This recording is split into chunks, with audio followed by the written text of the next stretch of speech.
Hello everyone, you are watching a fragment of the Countdown program from March 16, 2023. Today is Thursday. See the full version on Patreon. And thanks to everyone who is becoming our patrons right now. Russian leaders have already switched to openly terrorist methods in an attempt to eliminate objectionable politicians abroad. Moreover, figures of the highest rank, the Italian edition of Il Foglio, claims that the former president of Russia, and now the deputy chairman of the Security Council of the Russian Federation, Dmitry Medvedev, ordered the private military company Wagner to kill Italian Defense Minister Guido Crosetto.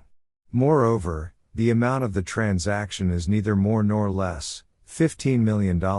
Il Foglio published this information with reference to an Italian intelligence report. The most likely reason for such an order may be the armed assistance that Italy provides to Ukraine. This style of revenge against unwanted officials once again indicates the criminal mafia nature of the Russian regime. Near the Kremlin, the howl of cannibals has already risen. Allegedly, the West has appointed Medvedev as Evil No. 2, who, like the leader of the DPRK, gives orders to eliminate opponents. It is clear that the West intends to once again promote the recognition of the Russian Federation as a state sponsor of terrorism. And, finally, this is a signal to all Russians who travel outside the cave as tourists. Potentially, each of them can be recognized as a Wagner terrorist who came to Milan not for shopping, but for the liquidation of the Italian minister.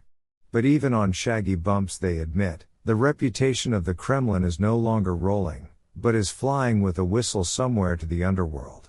Since the Kremlin's reputation is still a con, it is possible to translate the boy's behavior into the increased grayness mode. Russian ambassador to the United States Anatoly Antonov said that attempts to shoot down Russian aircraft in neutral airspace by the United States would be tantamount to a declaration of war on Russia. Earlier, Senator Lindsey Graham called for attacking Russian aircraft in case of a threat to American devices. Graham's reaction was triggered by an incident with a drone shot down by the Russian Air Force over the Black Sea. Antonov was extremely belligerent. Intentionally attacking a Russian aircraft in neutral airspace is not just a crime under international law, but also an open declaration of war against the largest nuclear power, he said. This boyish sovereignty, demonstrated in any crisis situation, further convinces the West of the Kremlin's motivation for a hot conflict. Putin and his gang are aware that no one in the West perceives them otherwise than as a gang, and this is forever, which nullifies any hope for a long-term survival. The Pentagon also published a video of the Russian attack on an American drone. The footage shows a dangerous Su-27 maneuver, after which a drone worth tens of millions of dollars fell into the Black Sea.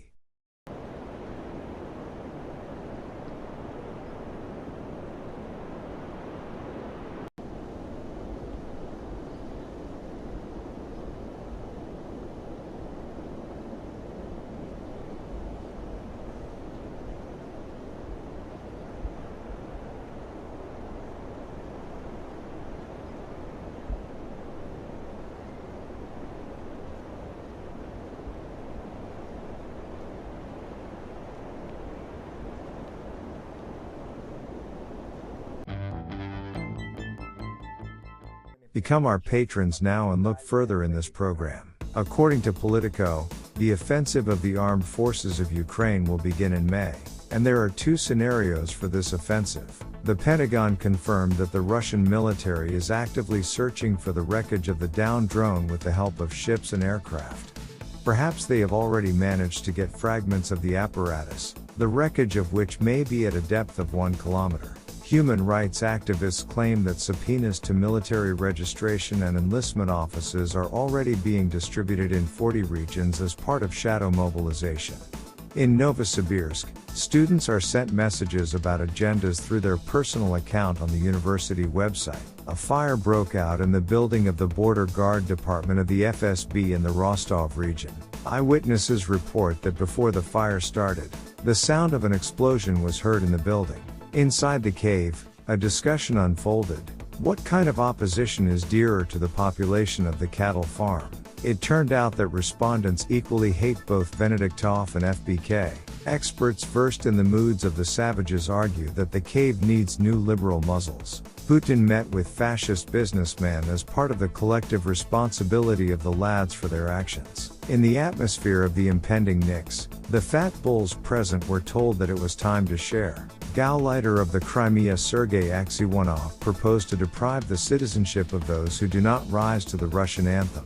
All the paralytics of the cave tensed. And that's all for today. See the full version of the program on the Patreon resource. And thanks to everyone who is becoming our patrons right now. You can also download this video and re-upload it wherever you see fit. This will be a kind of response to the system to the aggravation of pressure on our channel. I hugged everyone.